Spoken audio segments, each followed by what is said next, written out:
Nachzehrer by Nelson Keane. I think I'm pronouncing that title correctly. So this book was actually sent to me for review. I feel as though I'm really in the big leagues now here on BookTube. Now that people offer to send me books for the sake of my measly little critique. And so I would like to extend a major thanks to Lee Thompson for thinking of me. I'm honored by your consideration. Now, the last book that I reviewed on this channel, which was sent to me for that purpose, did not end up being the best of experiences. It was a book which I unfortunately had to critique rather harshly, something I take no pleasure in doing because I know what goes into a book and I know how deeply such criticism can cut. And so I am happy to say that this book, Nachzehrer, was a step up from the last book that I reviewed, which was sent to me for that purpose. It was a much better experience. However, there were still issues that I had with this book, or perhaps, rather, I should say, there was maybe one major issue that kind of extended across the board with it, which I feel as though I need to address in this review. But with a smaller author such as this, I want to be as respectful and as encouraging as possible, and to preface the review by saying whatever criticisms I give are meant with the best of intentions. So, Nachzehrer. Once again, I think I'm pronouncing that title correctly. I had no clue what that word meant. And it's explained in the book what it means, but I had to look it up. It is a German word which refers to a type of ghoul, a type of kind of boogeyman figure in German folklore. And I had no clue what this book was about when it was sent to me, but it is actually a war story. It's kind of a fictitious autobiography of an invented fighter pilot. So the story is told in kind of a story within a story framework. We have a frame narrative which is narrated by a character who I don't believe is ever identified by name, but is only ever referred to as the teacher, who is like a high school teacher who one day bumps into this homeless World War II veteran living under a bridge named Gerald Kurt Payne. And I gotta say, at the time that this book takes place, the book takes place in like 2017, 2018. Gerald Kurt Payne is described as being 99 years old. And I have to say, you are one tough SOB if you are, for one, just still living at 99, but you're especially a hard ass if you can still walk and tend to yourself, let alone live under a bridge by yourself at that age. Definitely a hard ass, Gerald Kurt Payne. But anyway, so the book is presented as Gerald Kurt Payne's autobiography as dictated to his friend, the teacher. So it's a war story. It's kind of a fictitious, like I said, war autobiography. So Gerald Kurt Payne is a Canadian who through a rather unusual set of circumstances, comes into possession of a small biplane, which he then learns to fly. And then he decides that he wants to be a fighter pilot when World War II breaks out. So he goes to England to join the RAF, which he does, and he becomes a fighter pilot. But then he is shot down in France, and he is captured by the Germans, and then he is taken to kind of a concentration camp prison facility presided over by an insane and sadistic commandant who tries to break him and kind of destroy his will. But he survives, obviously, because he's dictating the story, and then he journeys back to Canada, and the book is just kind of all about his life. So that's, the long and short of the plot. So let's talk about what I liked about this book. I liked the story. I really did like the story. Again, I had no clue what it was about when I went into it. I mean, until I got it. I didn't know it was a war story. And I have to say, it's definitely the kind of story that I can latch onto. It's a story with a lot of premise. It's a premise with a lot of potential, a lot of possibility to it. And, everybody can get behind a good war story, especially a good World War II story. Right. I mean, it was. It's an era that's so ripe for storytelling, right? So I like that. I really did, and also the kind of globe trotting aspects of it, from Canada to England and to France, then to Germany. It really covers some ground, and it feels very adventurous. And I have to say, it was pretty exciting at times, and I enjoyed the journey of it. Yeah, so I really love the foundational premise of it. But that leads me into the critiques that I have of this book, or rather, the main critique of the book, because as I said, there's kind of just one issue with the book, which kind of ran across the board with it, and that issue is a marked lack of depth with this story. So this is not a long book. It's only, what is it? It's only 176 pages. And to tell the story that this book told optimally, I think it needed to be quite a bit longer than it was. And I think it needed quite a bit more detail than what it provided. So uh, just to kind of get at the heart of it, this book doesn't have a lot of depth as regards description or character so much. I'll try to explain. So, um, first of all, the frame story narrator, the teacher, is basically a non-entity that we know nothing about, but that's okay because he isn't really a character in the story. He's just the means for um, recording the main story, which is Gerald Kurt Payne's life story. Um, but the problem is that Gerald Kurt Payne, I did not find the most compelling character. And beyond that, the way that the story is told, it again, it feels kind of skeletal.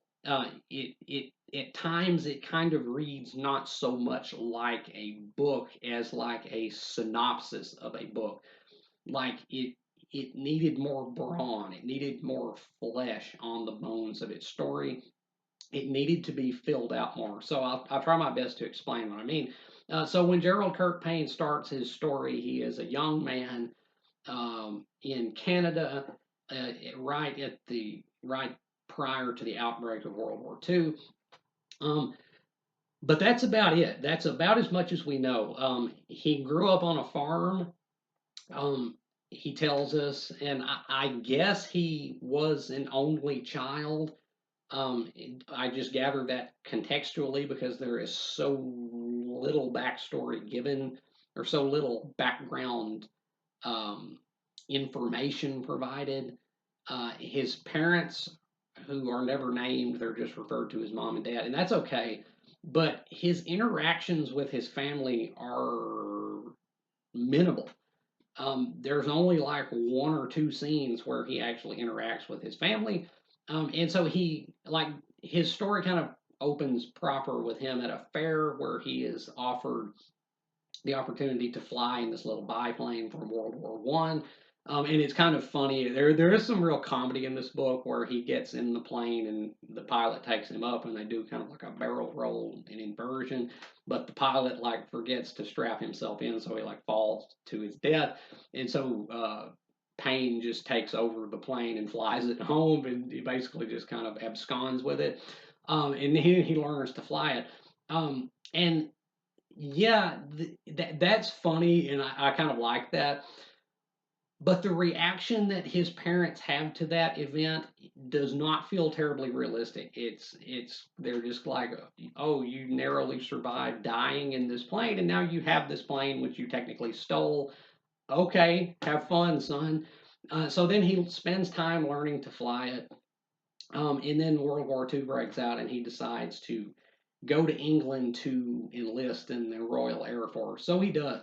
But the problem is that we're never told like what his relationship with his family is like whenever he broached that subject with them, I guess. I mean, so like I said, contextually we know that he's like an only child, which means that he can't be drafted. Um, So he's opting to go to war, which I would think, any parents, if they only have one child, would probably say, we don't want you to go to war, son, but we don't know what they said because, again, his parents are only ever in like one or two scenes. We know nothing about his home life. We know we barely even know what their farm consists of, and uh, we don't know if he has like a girlfriend, a sweetheart, if he has any friends at all. He's all we know is that he has a plane now, and he is headed across the pond to England to enlist in the RAF. Don't know how his parents took that, and he never really mentions them again until later, well, later in the story. Anyway, so he meets a character named McDonald, who is also a soldier of a type who is enlisting. And they have some kind of funny escapades on the ship going to England. And then he gets to England and he enlists in the RAF, but nothing is described. And that's the thing, is like none of the scenery, none of the setting is described. Like this entire book almost took place in like a featureless void where detail is very, very scarce, and we don't really know what any of the surroundings look like. And I kind of thought that maybe because I've done similar things to this myself, because like the first real thing that I ever wrote myself was like a lengthy historical novel which languishes on this laptop now and will probably never see the light of day.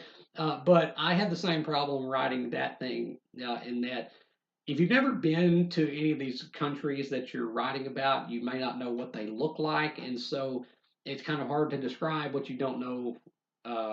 What When you don't know what something looks like, it's kind of hard to describe that. And I kind of got the impression with Nachzehrer that maybe the author has never been to France or England because, again, the scenery, the surroundings, the setting is almost not described at all.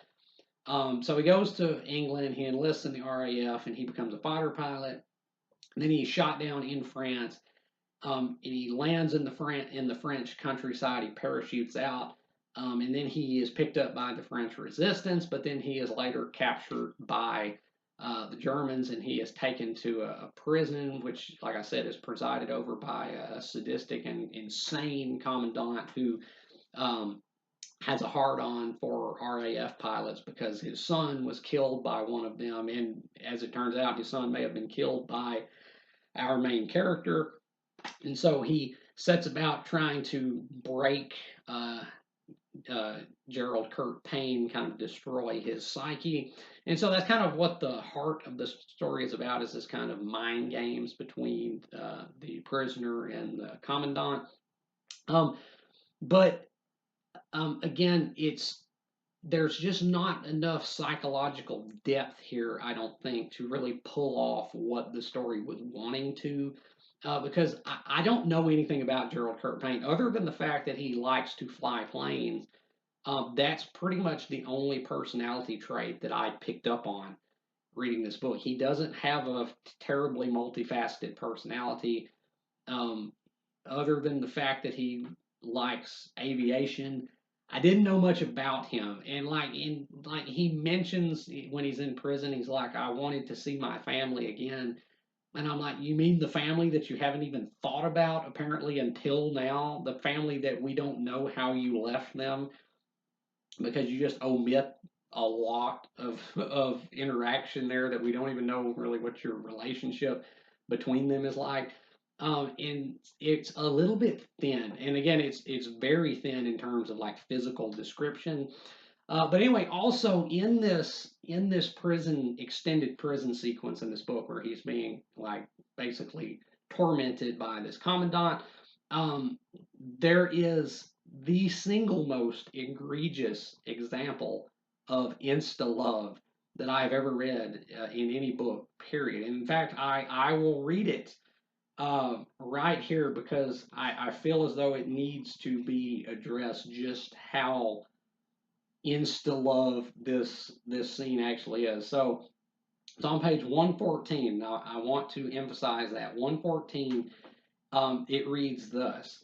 She was an American. Americans in those days had a certain swagger, a cock of the walk swagger that usually managed to alienate them from the rest of humans. This woman, despite being in a rather dangerous predicament, still managed the posture and strut. It was a full force FU delivered and signed for by every person watching. Now, that is some pretty good pizzazz there with the writing. I'll give it that. Um, points there. Um, but it says, I was playing that stupid German folk song that morning for the Colonel. It was a song he often instructed me to play. I was facing the window and he was facing me, signing Nazi things on thick Nazi paper. The American woman was pulled out of a Gestapo car, black of course, and made to stand in the cold, wearing only the thin striped uniform the Gestapo made people wear after capture. Curly blonde hair cascaded down her back, and her eyes were partially hidden by bangs at the front. I saw her, and she saw me, and we were in love. That is, once again, the single most egregious example of insta love I have ever seen. And like the reason why I pointed out the page number, because that's on page 114, and by page 116, this American woman who is never named is dead. The love of his life, which he refers to repeatedly throughout the rest of the book as his true love, the true love of his life, which apparently he never knew the name of, who speaks not one word of dialogue in this, who is literally only in the story for 2 pages. And then she's dead, and that's it. But we're supposed to take that as emotional investment, as a real crushing turn of events in the story, and it did not work. It was so thin. There's just not enough depth here. That's the thing. And the way, as I said, with physical description, the way that things are described in this book, it like hurdles along. Like, again, this book is not long. It's only 176 pages, but as you're going through this, it covers a lot in very few pages. Like the first 20 or 40 pages of this book cover a lot. And there's no room to breathe. That's kind of the problem that I had with it. It's just on to the next thing, on to the next thing, on to the next thing, but yet nothing is ever described in enough detail to actually get a feel for what's happening. It feels very perfunctory, and the dialogue in this has a tendency to feel kind of perfunctory as well, a little bit too unsubtle, a little bit too upfront, I would say. But anyway, so eventually, fighter pilot Payne is liberated from the prison with the sadistic commandant, and he goes back to Canada, but he's like scarred for life, and he feels as though he has become, as the title of the book um, would indicate, a Nachzehrer, a kind of soul-sucking ghoul. And this is an interesting aspect of the book, because I thought that was strictly metaphorical, that the use of this folklore monster was meant to just be an allegory for how the main character perceives himself. But actually, when you come to the end of the book, that actually may not be the case. There is a kind of an element, I think, of like magical realism that becomes apparent by the end of this book, which is pretty cool. I like that. Although I will say, there were certain parts in this book where it was kind of hard to follow what was happening, and it may have been a stylistic choice, but especially there towards the end, there were some passages where I wasn't really following what was happening that well. I felt like, and again, it could have been purely intentional. I don't know. But anyway, so Gerald Kurt Payne comes back to Canada, but he is a broken man, and he feels as though he is now a Nachzehrer, which is like a kind of like an energy vampire, a creature that feeds on negativity, that kind of like a leech that sucks the bad vibes out of people, sort of. Which again I thought was metaphorical, but actually by the end it may not actually be metaphorical. But anyway, so he goes back to Canada, and he spends some time living on a bridge, on the Niagara Bridge, selling pencils. And here's another issue that I had with the book. I think it contradicts itself. Um, like I'll put it this way. On page 159 here, our main character, the narrator, is living on the bridge, just barely scraping by, selling pencils. And he says, "We existed like that until September 1977." He gives a date, but then you come over here a couple of pages, and he says, "I ran home to New Berlin." And then it says, "By 1970, I was back in the city formerly known as New Berlin." Um, but I thought you just said that you stayed at Niagara until 1977. I think that was kind of a slip up, something that may have needed to be ironed out, or maybe I'm just misreading that. It could be that seemed like a mistake to me. Um, but yeah, and as far as the writing goes in this book, I don't have really much to criticize. The prose isn't overly ornate or fancy, but that's perfectly all right. I would much rather an author write with earnest simplicity rather than kind of reach beyond their grasp and uh, write some of that prose that reeks of like too many creative writing classes. You know what I'm talking about. Some authors just absolute purple prose nonsense. I would much rather an author just restrict themselves to something that is earnest and simple.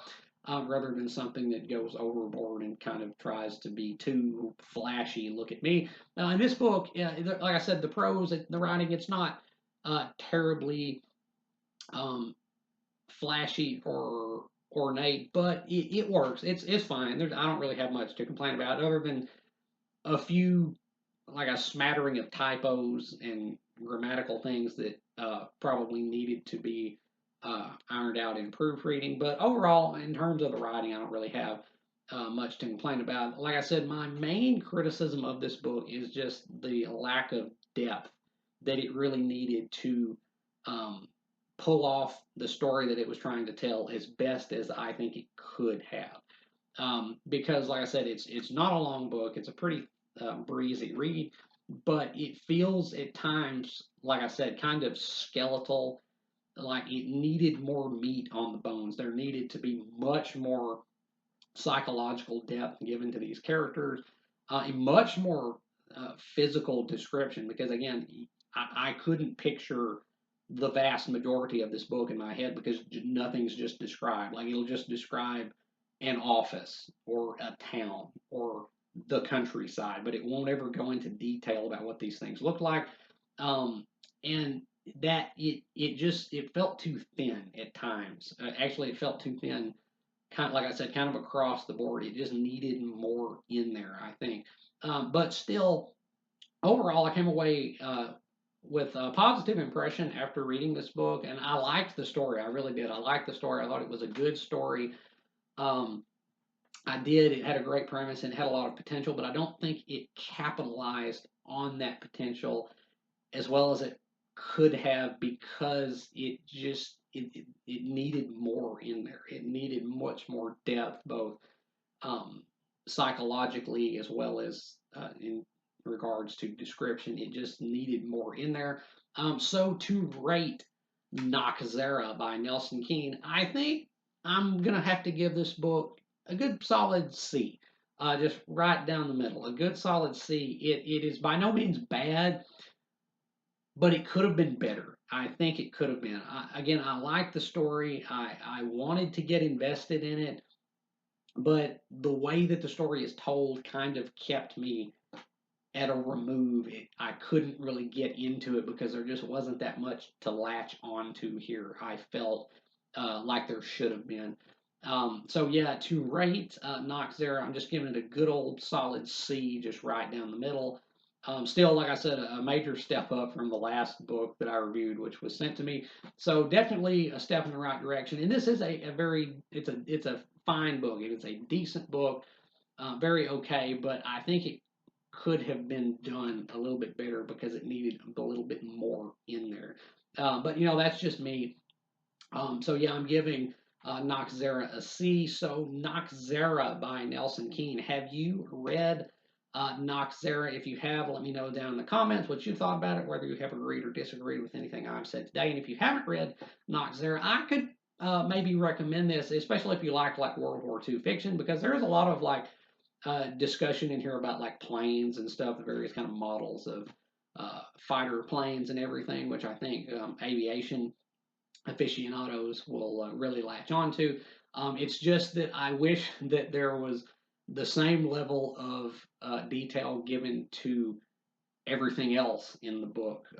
The setting, the locations, the characters, everything. It just needs a little bit more detail to really do what I think it wanted to do. But as it stands, it's still nothing to sneeze at. Not a bad book by any means. I think it just could have been done a little bit better than it was. But as always, if you have enjoyed anything you've seen or heard here today, remember to hit that like button and subscribe. I would really appreciate it. And until next time, peace.